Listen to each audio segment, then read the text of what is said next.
దేవునికి స్తోత్రం. ప్రియమైన సహోదర సహోదరులకు శుభాభివందనములు. ఈరోజు దేని వాగ్దానము మార్కు సువార్త 16:15.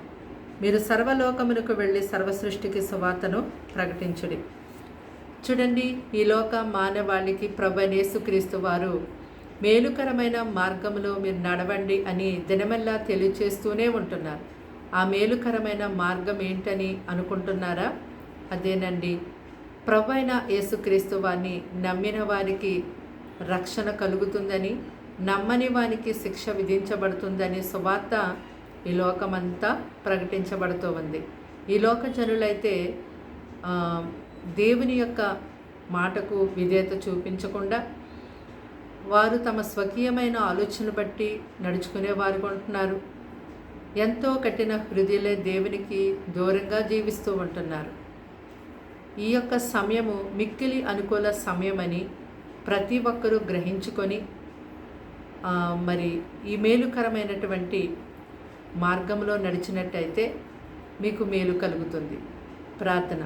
దేవానికి వందనాలు, స్తోత్రాలు, స్తుతులు చెల్లిస్తున్నాం తండ్రి. ఈ మాటలు వింటున్నటువంటి నీ ప్రజలను అయ్యా ప్రభా తండ్రి, మీ రక్తముతో కడిగి ముట్టి స్వస్థపరచండి, బలపరచండి. వారింటి వారికి నీ మహారక్షణ కలిగే చేతండి. ఇంకనూ కూడా నిన్ను అంగీకరించకుండా, నీ మాటలు వినకుండా, నీ సువార్తను పట్టించుకోకుండా వారింకనూ అలాగే జీవిస్తూ ఉన్నారేమో దయతో క్షమించి మన్నించి నీ ప్రేమ చేత వారిని రక్షించమని ప్రార్థిస్తూ ఉన్నామయ్యా. ఇదిగో వారి కుటుంబాల్లో మీ నివాసములుంచండి.